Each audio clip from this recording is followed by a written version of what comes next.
The speech will explode into existence with a confrontational truth about the gap between belief and action. It will paint the picture of millions of people who pray passionately, believe deeply, and quote scripture beautifully, yet their lives remain frozen in place. The opening will call out the uncomfortable reality that faith has become a spectator sport for many, something they watch, admire, and talk about, but never actually play. It will challenge the listener immediately by suggesting that the reason their breakthrough hasn't come isn't because God isn't listening, but because they're waiting for a miracle to do what only obedience can accomplish. The first 60 seconds will shake the comfort of passive belief and force the listener to examine whether their faith is alive and moving or embalmed and memorized. This opening must be a verbal punch that doesn't ask permission but demands attention, in a statement so raw and true that the listener can't scroll away or tune out because it's speaking directly to the thing they've been avoiding for years. From there, the speech will descend into the deep ache of spiritual paralysis, exploring what it feels like to be stuck in the waiting room of life while watching others walk into their destiny. It will articulate the exhaustion of hoping year after year for change that never comes, the shame of looking back and realizing you've been spiritually treading water while calling it patience. The pain section will expose the difference between godly waiting and fear-based hesitation, revealing how many people have confused being still with being obedient when God was actually calling them to move.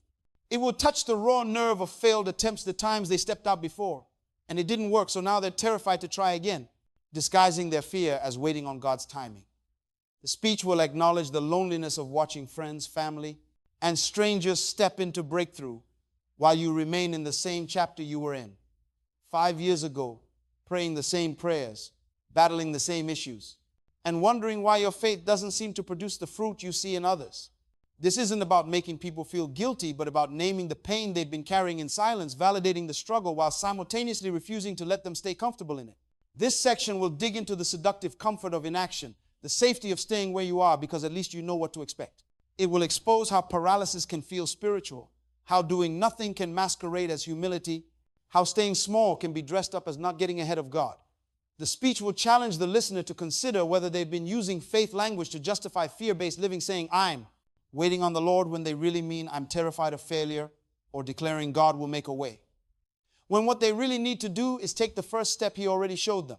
It will unpack the pain of living beneath your potential, not because you lack ability or opportunity, but because you've convinced yourself that action somehow cancels out faith, that moving forward means you don't trust God, that stepping out is arrogant rather than obedient. The comfort trap is perhaps the most dangerous kind of paralysis because it feels righteous, it sounds humble, it looks like wisdom to people who don't know the difference between patience and procrastination, between waiting on God and waiting on comfort. Here, the speech will address the internal war happening in every believer who knows they're called to more but remains stuck in less. It will speak to the confusion of hearing powerful sermons, feeling stirred in worship, sensing God's prompting, yet returning home to the same patterns, same choices, same stagnation. The pain of cognitive dissonance will be exposed, the mental and spiritual exhaustion of believing one thing but living another, of knowing what you should do but doing what you've always done, of feeling the pull toward destiny but staying anchored in comfort. This section will validate the listener's internal struggle while simultaneously refusing to let them stay comfortable in it, acknowledging that yes, it's hard to move when you've been still so long. Yes, it's scary to act when you don't see the full picture. But that discomfort is precisely the sign that something in you is ready to break free. The war between who you are and who you're becoming is exhausting, and the only way to end that war is to surrender to the call and move.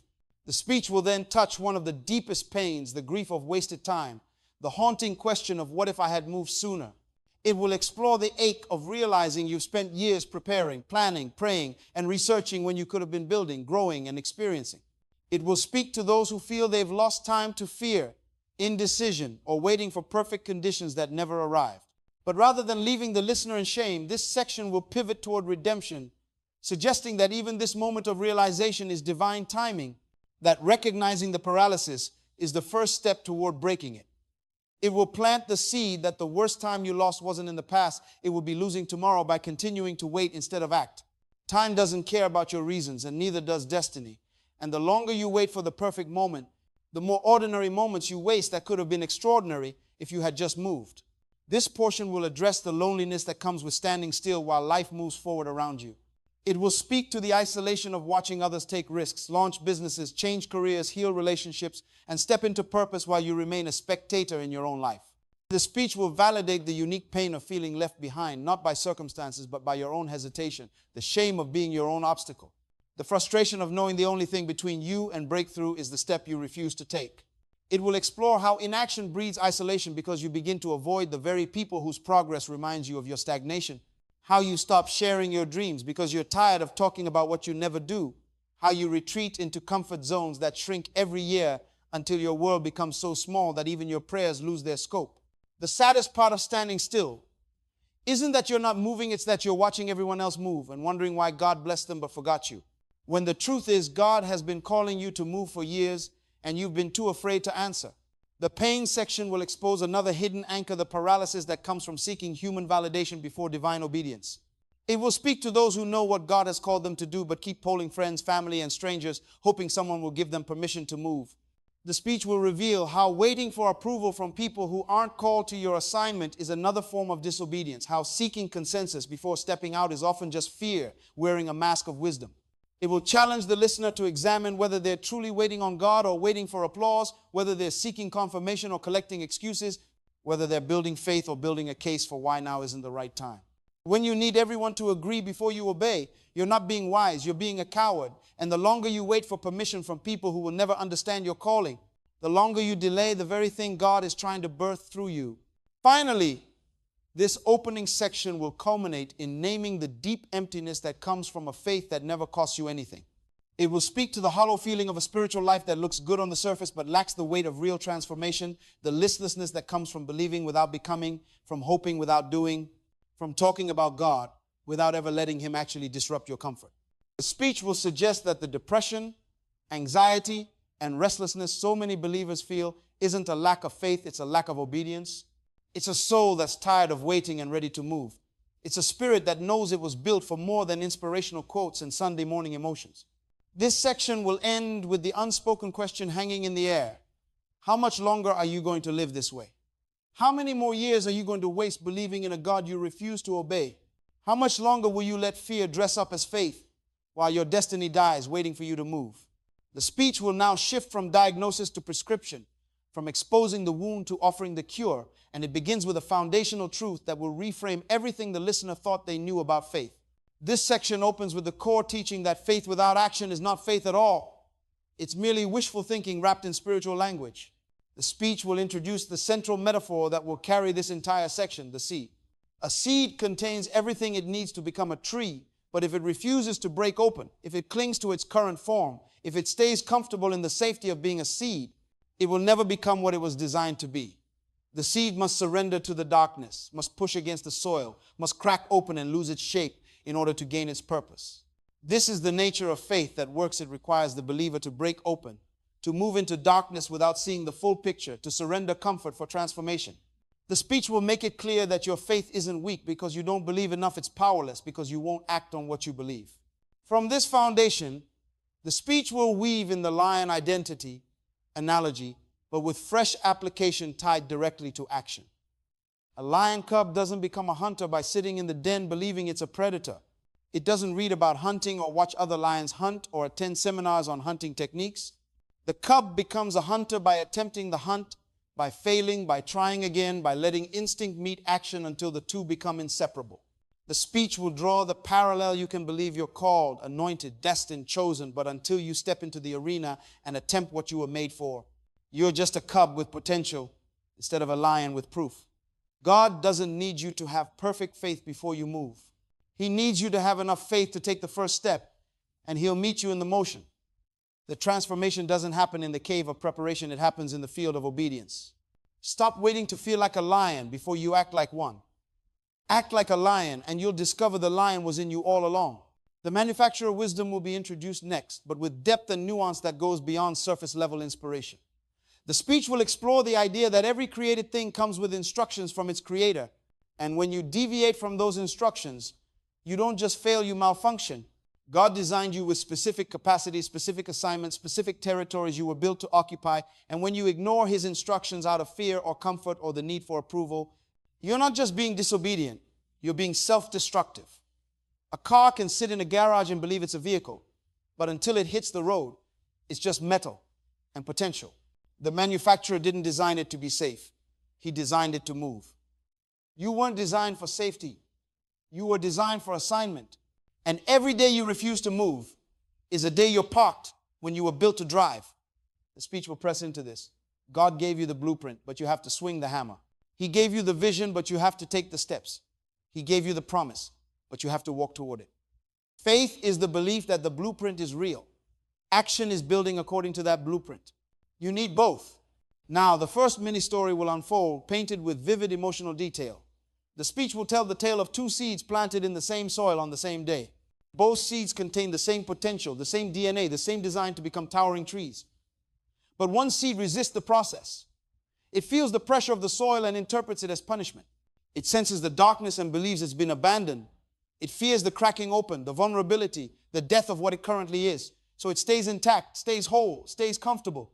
Months pass, and the seed remains a seed preserved, protected, and pointless. The other seed surrenders to the process. It doesn't understand the darkness, but it pushes anyway. It doesn't see the sun, but it grows toward where the sun should be. It allows itself to crack open, to die to its seed form so it can become its tree form. The breaking hurts. The pushing is exhausting. But one day it breaks through the surface and realizes the darkness wasn't punishment, it was preparation. The pressure wasn't meant to destroy it, it was meant to position it. And now it's a tree, and the seed that stayed comfortable is still buried, still safe, still unfulfilled. The speech will let this story breathe, let it sink in, then deliver the gut punch. Which seed are you? The one that preserved itself into irrelevance, or the one that surrendered itself into purpose? The second mini story will shift the metaphor to craftsmanship, specifically the image of a swordsmith forging a blade. The speech will paint the scene, the raw metal being heated until it glows, hammered until sparks fly, plunged into cold water until it screams, heated again, hammered again, over and over. An observer who doesn't understand the process might think the smith is destroying the metal, punishing it, torturing it. But the smith knows something the metal doesn't, the blade can't cut until it's been through the fire. The speech will draw the parallel with surgical precision. Faith is the belief that you'll become a blade. Action is staying in the fire when everything in you wants to escape. You've been praying for breakthrough, but God has been answering by turning up the heat, by applying pressure, by putting you through the process that will transform you from raw potential into refined purpose.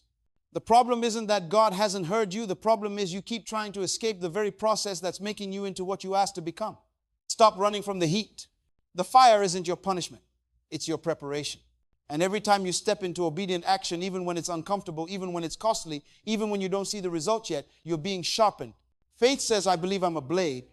Action says, I'll stay in the fire until I am. The speech will now introduce the concept of seasons of isolation, but tied directly to action rather than passive waiting. It will challenge the common teaching that isolation is always a season of rest, suggesting instead that sometimes isolation is God removing the voices that would talk you out of your obedience. Sometimes He isolates you not to keep you still, but to prepare you to move without the weight of other people's opinions, fears, and limitations. The speech will use the imagery of a forest growing in silence. No one hears the roots going deep. No one sees the slow daily growth. But when the storm comes, the tree that grew in silence stands, while the tree that needed constant attention falls. You've been isolated not to keep you hidden, but to grow you strong. And the moment you start acting on what God showed you in the silence, you'll understand why He removed the crowd. They would have convinced you to stay small. They would have made you doubt what you know. They would have voted you out of your own destiny. The isolation wasn't rejection, it was protection. Now move. The speech will then tackle one of the most dangerous misconceptions in modern faith culture, the idea that good is the enemy of right. It will explore how many people are stuck in good situations that aren't the right situations, how they're doing good things that aren't God things, how they're busy with activity that looks productive but leads nowhere near their actual purpose. The speech will paint the picture of someone climbing a ladder propped against the wrong wall. They're making progress, they're working hard, they're ascending, but every step takes them further from where they're supposed to be. Activity is not the same as alignment. Motion is not the same as direction. You can be incredibly busy and deeply lost at the same time.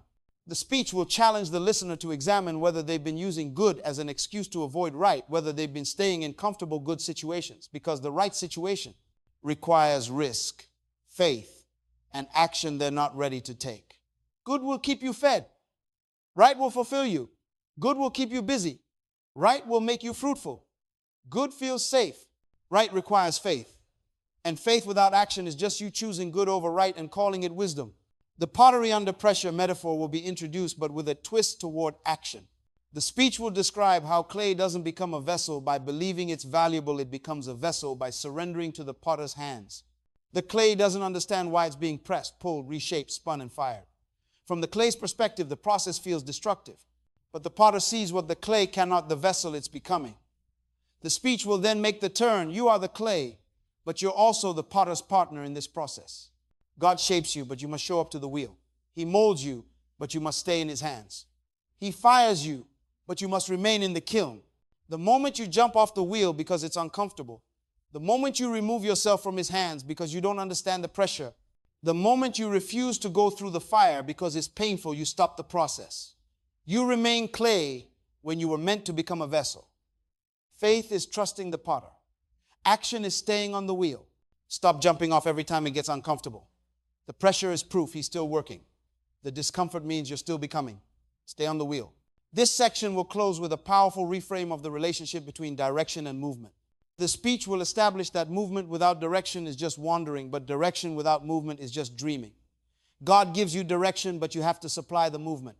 He shows you where to go, but you have to take the steps to get there. The speech will challenge the listener who keeps asking God for more clarity, more confirmation, more signs, when God has already given them the first step and they haven't taken it. You don't need a roadmap to obey. You need obedience to get the roadmap.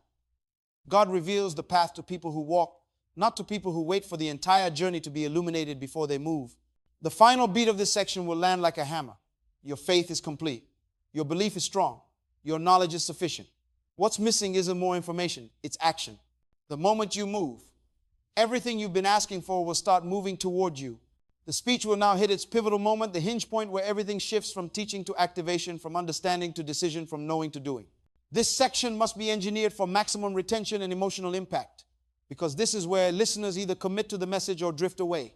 The retention hook will be deployed with surgical precision, and it must feel organic, not mechanical. The speech will create a brief pause in the flow, a moment of silence in the storm, and then drop the question like a stone into still water. The exact phrasing is critical and non-negotiable. Before I continue, answer one question honestly. The pause here is intentional, giving the listener space to actually engage rather than passively consume. Then the question strikes, when was the last time your faith cost you something? When did believing require you to move? This isn't a rhetorical question meant to be glossed over. This is a surgical instrument designed to cut through every excuse, every justification, every comfortable theology that's kept the listener frozen. The speech will let that question hang in the air, will let the discomfort of it settle, because the listener's inability to answer quickly is itself an answer. The follow-up line comes immediately, before the listener can retreat back into passivity, and it must be delivered with quiet authority. If you're still listening, something inside you is waking up. This line serves multiple functions simultaneously. It validates the listener's presence.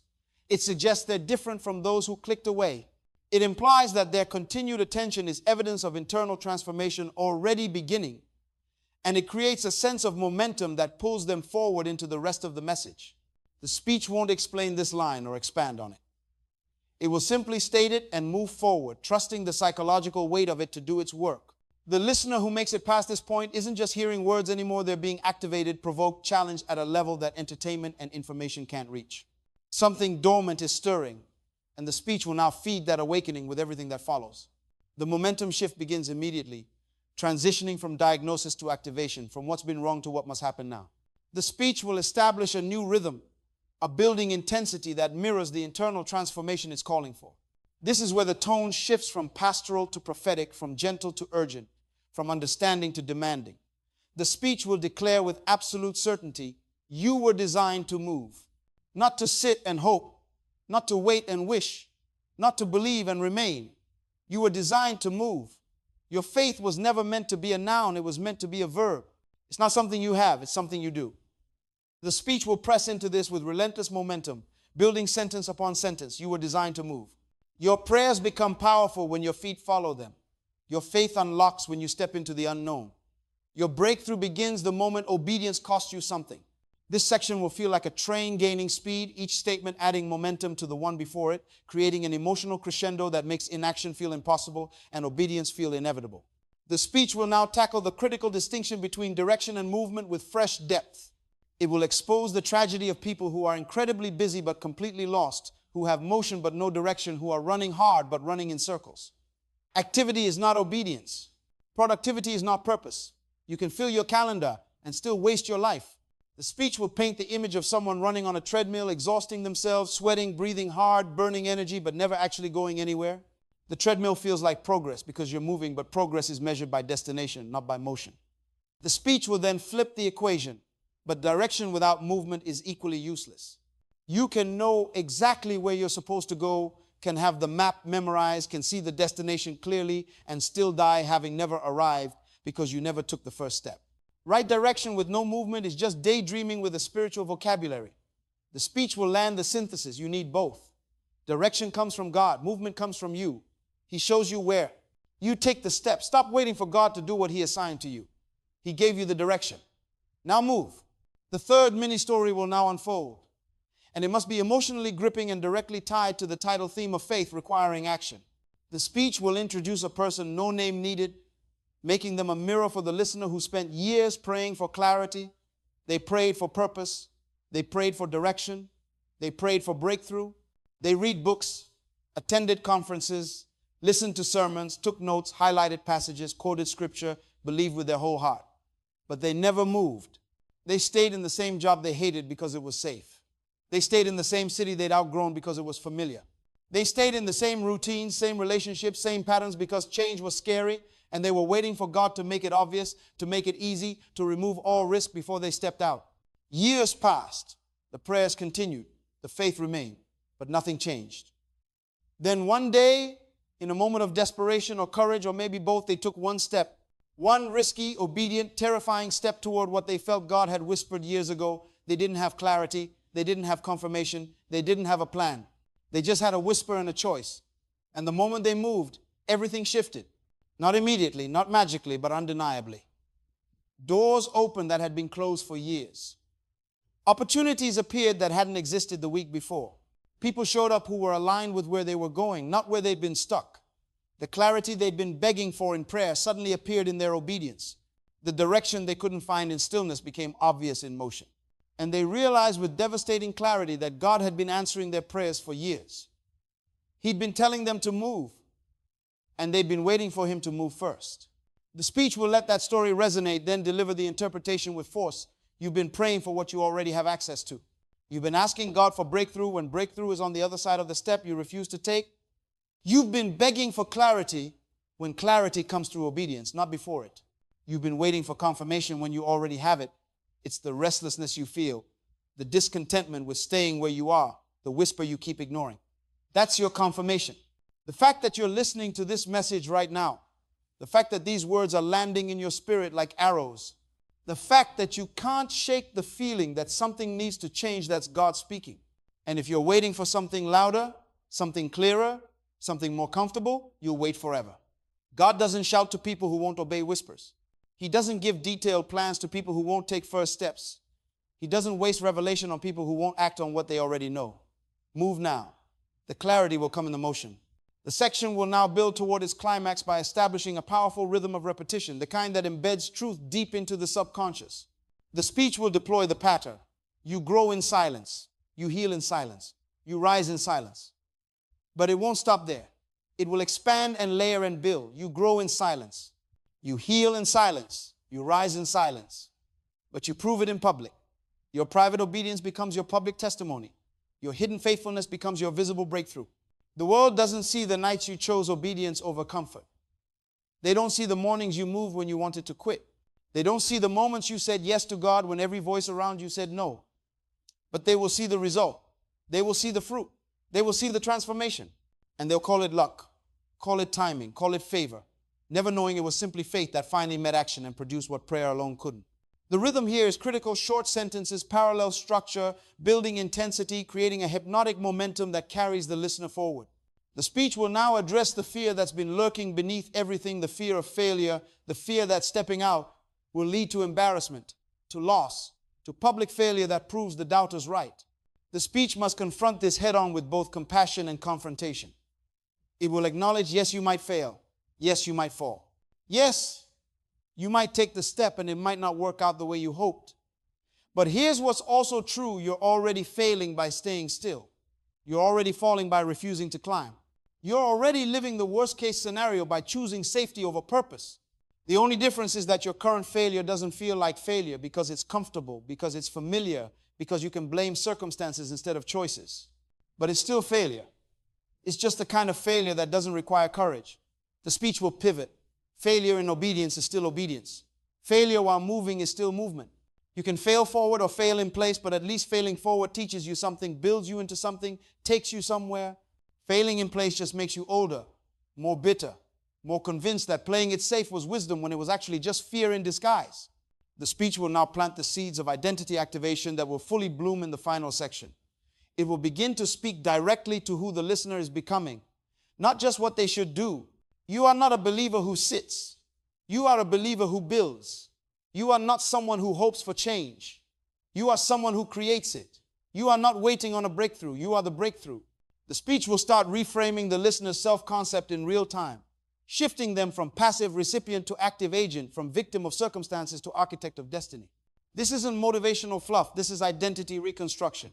The speech will declare, every day you choose obedient action over comfortable inaction. You're not just doing something different, you're becoming someone different. You're not just changing your behavior, you're changing your nature. You're not just taking steps, you're transforming into the person who takes those steps naturally, reflexively, inevitably. Action doesn't just produce results, it produces character. And the character it produces becomes the foundation for the next level of faith, the next level of obedience, the next level of breakthrough.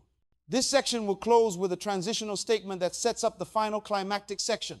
The speech will deliver it with quiet intensity. Your faith has been whispering, but your fear has been louder. For too long, you've let the wrong voice win. But something shifted today. Something broke. Something woke up. And now you have a choice. You can close this video and return to the comfort of inaction, or you can let this be the moment everything changed. Not because you heard something new, but because you finally decided to do something with what you've always known. The speech won't resolve this tension.